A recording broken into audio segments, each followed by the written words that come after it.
하나님 아버지, 주의 이름을 찬양합니다.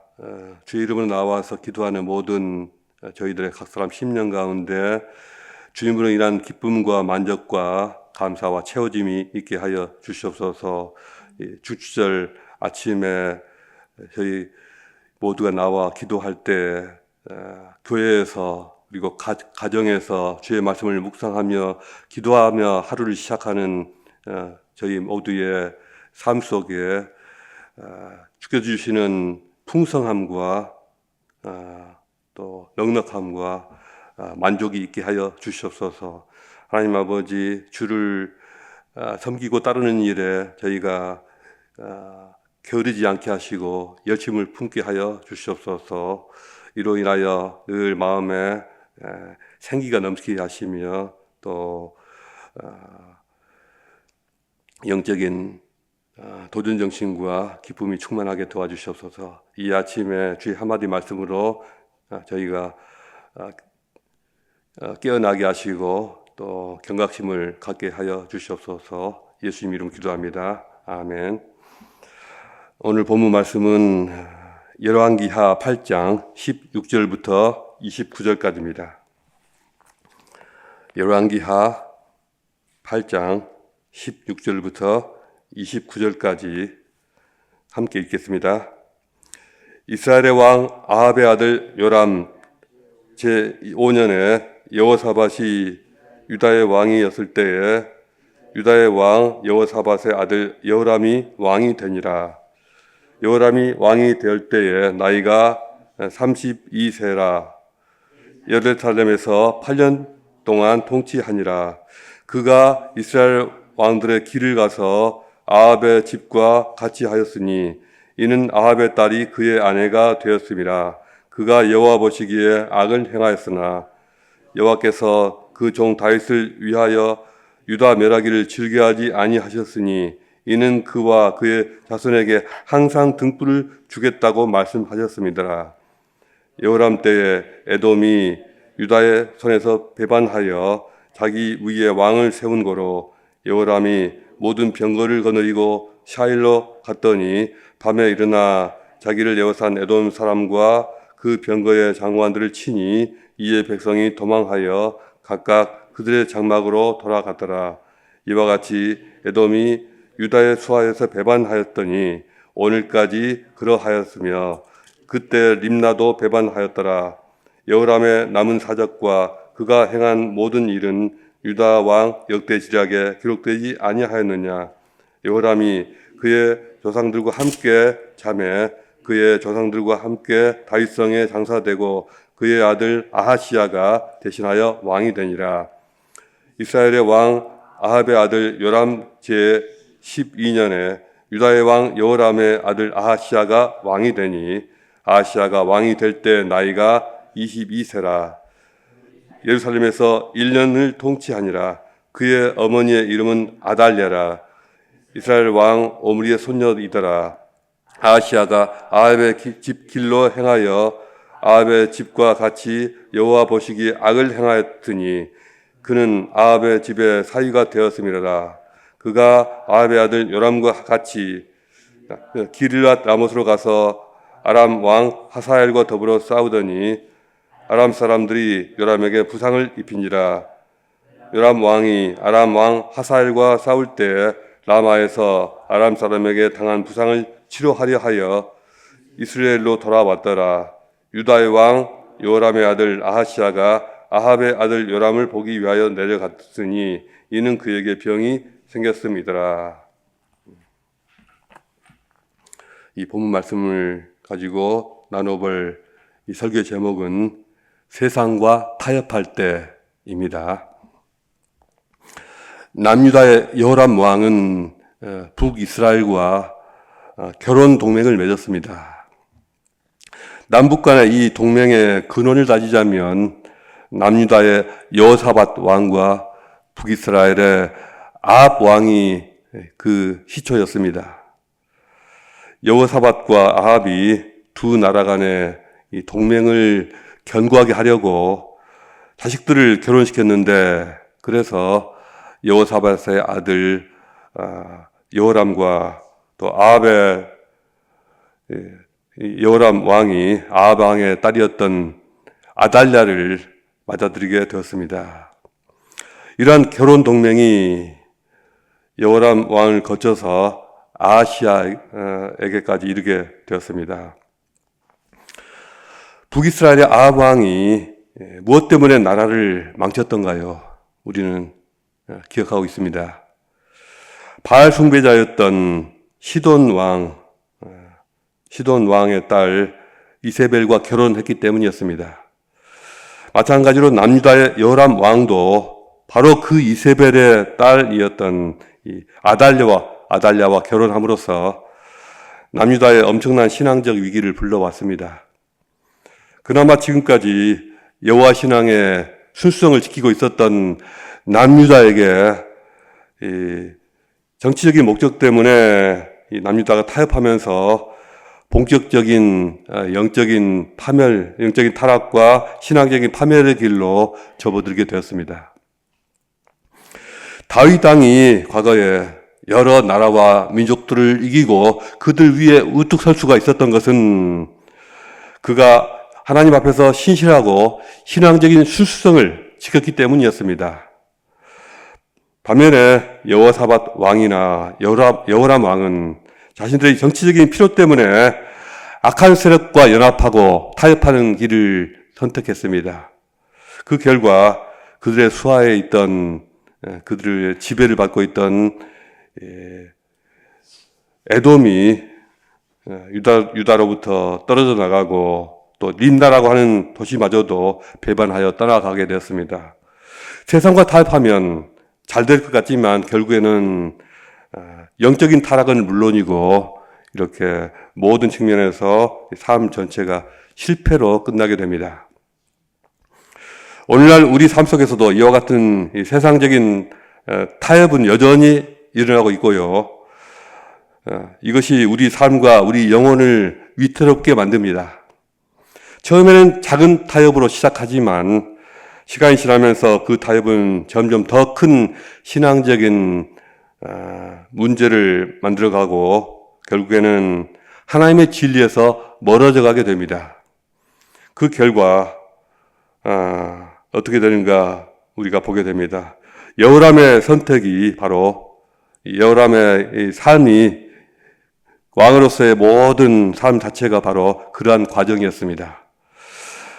하나의 정치적인 목적을 가지고 시작된 것이었지만 그 결과 하나님과의 언약도 파기되고 또 남유다를 영적인 어둠으로 몰아넣고 많은 그러한 일이 되어버렸습니다.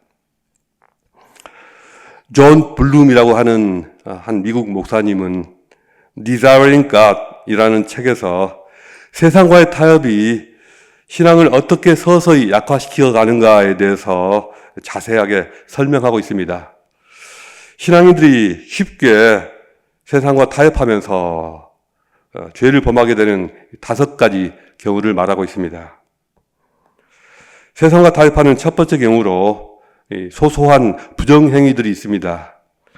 직장이나 사회생활 속에서 법을 어긴다든가 또 남의 이익을 가로챈다든가 또 삥땅을 한다든가 하는 그런 부정행위들을 말합니다. 이것은 단순히 어떤 이 재산에 관한 것이 그로서 끝난 것이 아니고 법적인 문제로 끝나는 것도 아니고 하나님 앞에서의 이 정직성과 양심의 자유를 포기하는 것입니다.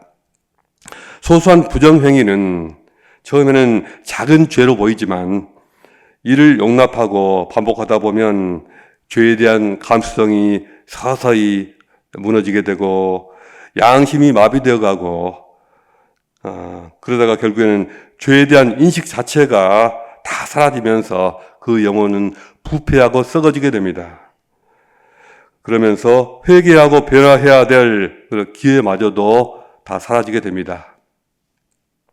성경은 성령께서 우리 마음을 깨우시고 죄를 깨닫게 하신다고 가르치고 있습니다. 또 복음은 죄에서 돌이키고 회개하는 것을 항상 강조합니다. 그러나 소소한 부정행위가 지속되면 성령의 인도하심을 무시하고 자기 중심적인 삶으로 나가게 되면서 죄의 굴레에서 벗어나지 못하게 됩니다. 기독교 신앙은 진실함과 정직성을 중요시합니다. 왜냐하면 우리 그리스도인은 자신의 삶을 통해서 하나님의 성품을 반영해야 하기 때문입니다. 부정행위는 그것이 큰 일이든 작은 일이든 모두 하나님과 이웃 앞에서 진실하지 않은 행동으로서 우리의 믿음의 본질을 훼손하고 하나님의 성품을 훼손하게 됩니다. 세상과 타협하는 두 번째 경우는 영적인 나태함이 있습니다. 영적인 나태함. 계시록에서 등장하는 라오디게아 교회 생각나시죠? 라오디게아 교인들은 스스로를 부유하고 부족함이 없다라고 그렇게 자랑했지만 실제로는 영적으로 나태한 자들에 불과했습니다. 영적으로 나태하다는 것은 기도와 말씀 묵상을 소홀히 하고 하나님을 찾는 일을 게을리하는 것을 말합니다. 이렇게 영적으로 나태할 때 하나님은 점점 멀어지게 되고 죄와 점점 가까워지게 됩니다. 신명기 32장에서 여수run이 배부름에 발로 찼도다 라고 했던 것은 이스라엘 백성이 풍요로워지면서 하나님을 잊고 떠나가는 모습, 이것이 바로 영적으로 나태한 자들의 모습입니다.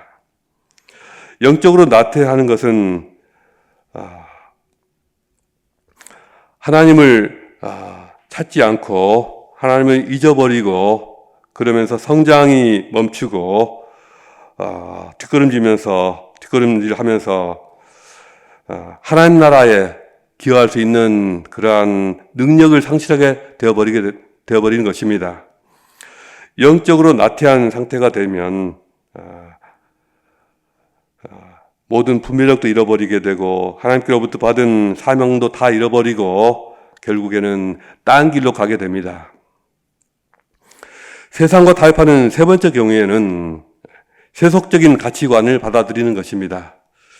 세상은 경제적으로 부를 얻고 또 사람들의 주목을 받고 또 다른 사람들 위에 군림하는 것을 최고의 가치로 여기지만 성경은 오히려 자신을 낮추고 충성하고 또 순종할 것을 요구합니다. 세속적인 가치관은 이 땅에서의 부귀영화를 추구하지만 성경적 가치관은 영원한 생명과 하나님 나라를 추구합니다. 두 가지 이 가치관은 서로 양립할 수가 없습니다. 서로 충돌합니다. 어떤 하나를 추구하게 되면 다른 것은 포기해야만 합니다. 예수께서도 너희가 두 주인을 섬길 수가 없다라고 말씀하셨듯이 세속적인 가치관, 세상적인 가치관은 그것을 따르는 것은 하나님과의 관계를 위태롭게 만듭니다. 기독교인도 이 세상에서의 성공을 추구하다 보면 많은 경우에 세속적인 가치관을 받아들이면서 타협하는 일이 생기게 됩니다. 더 큰 성공을 얻기 위해서 신앙적인 원칙을 희생하고 마는 것입니다. 이는 하나님보다 세상을 더 사랑하기 때문입니다. 이런 타협은 우리의 신앙적인 뿌리를 점점 썩어가게 하고 진리에 대한 헌신을 방해하면서 다른 주인을 섬기게 합니다. 세상과 타협하는 네 번째 경우에는 이 사람들과의 관계 때문에 신앙적 원칙을 저버리게 되는 것입니다. 대인관계를 너무나도 중요시한 나머지 지나치게 사람들의 눈치를 보는 것입니다. 친구나 동료들에게 별난 사람으로 보이지 않으려고 또 다른 사람의 마음을 상하지 않으려고 하다 보니까 나도 모르게 신앙인으로서의 가치관과 정체성을 놓치게 되고 그들의 비신앙적인 언행에 함께 휩쓸리게 됩니다. 가정 안에서도 이와 비슷한 경우가 생깁니다. 아내는 교회 다니면서 신앙을 지키고 싶은데 남편은 전혀 관심이 없는 경우가 있습니다. 그럴 때 어떤 분들은 남편과 다투지 않으면서도 지혜롭게 잘 처신해서 자녀들을 데리고 교회 예배드리러 나옵니다. 그런 분들이 계십니다. 반면에 어떤 분들은 배우자의 고집을 이겨내지를 못하고 그래서 자신마저도 예배에 나오는 것을 포기하는 경우도 있습니다. 배우자와 싸우지 않으려고, 배우자의 마음을 상하지 않으려고 하다 보니까 자신의 신앙생활마저도 중단하고 마는 것입니다.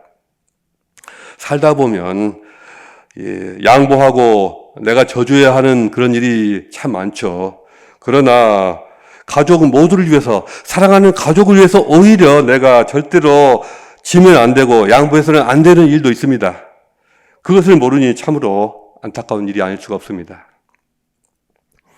아직 어린 청소년들이나 청년들이 친구들과의 관계 때문에 자신의 신앙적 가치관을 포기하는 경우도 생길 수가 있습니다.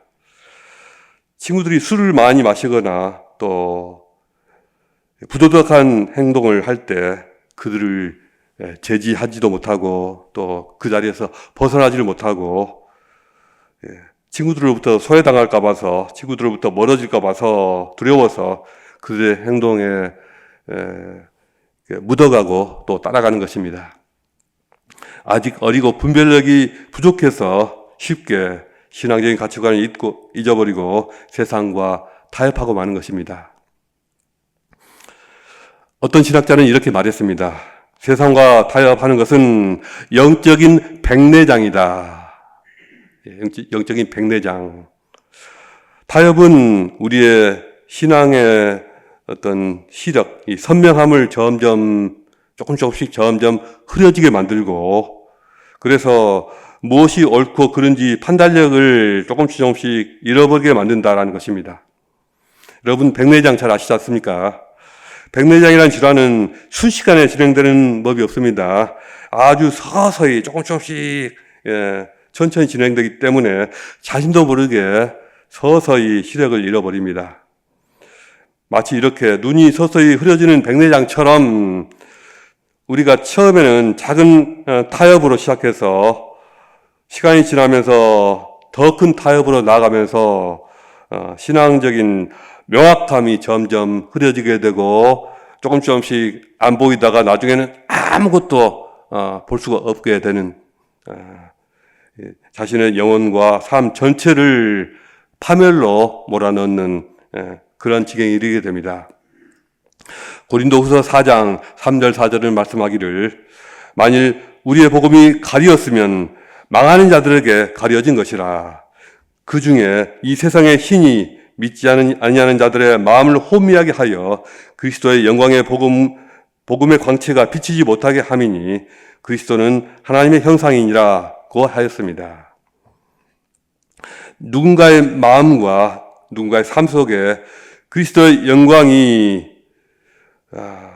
나타나지 않는다면은, 또 주님으로 인한 그 기쁨이 전혀 나타나지 않고 있다면, 끝까지 그것이 나타나지 않는다면 이것은 세상을 더 사랑하기 때문이고요. 또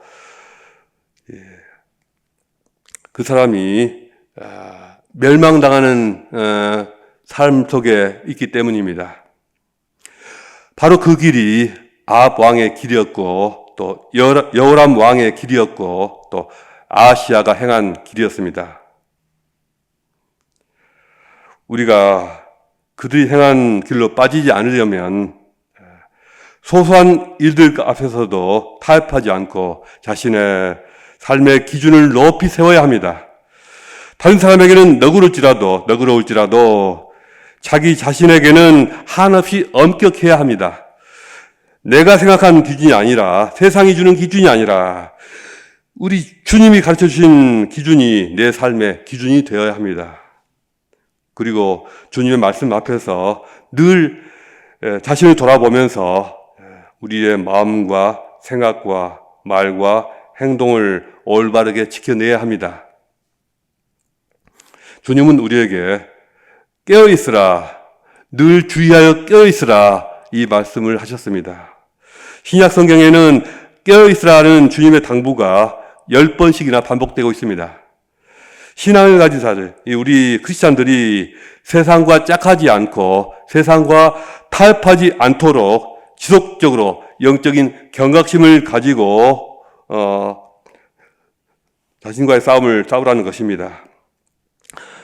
하나님의 사람들이 일상에서 세상과 타협하지 않도록 스스로를 경계하면서 주님과 긴밀한 관계를 늘 유지하라는 그런 뜻이기도 합니다. 우리가 기도하고 또 말씀 묵상을 하면서 또 하나님께 감사드리고 찬양하면서 하나님과 지속적으로 주님께 의지할 때 세상적인 가치관과 충돌하는 그런 경우에도 우리는 타협하지 않고 이겨낼 수 있는 힘을 얻을 수가 있습니다. 이렇게 주님의 말씀을 따라서 늘 자신에게 엄격하고 그런 유혹을 이겨내고 또 신앙의 길로 힘있게 나갈 수 있는 귀한 성도님들 모두 되시기를 주님 이름으로 축복합니다. 이제 기도하시겠습니다. 기도하실 때는 우리 자신이 혹시 지금도 세상과 또 자기 자신과 타협하는 그러한 부분이 없는가 한번 생각하면서 기도하겠습니다. 또 한 가지, 우리 자신과 우리 교회가 영적인 눈이 더 밝아져서 영적인 그러한 눈이 밝아지고 더 성숙해져서 우리 자신을 위해서뿐만 아니라 우리 이웃과 세상을 위해서 더 기도하고 더 헌신할 수 있는 길을 갈 수 있도록 기도하겠습니다. 이러한 기도 제목을 가지고 또 각자 가져오신 개인적인 기도 제목을 가지고 자유롭게 기도하시겠습니다.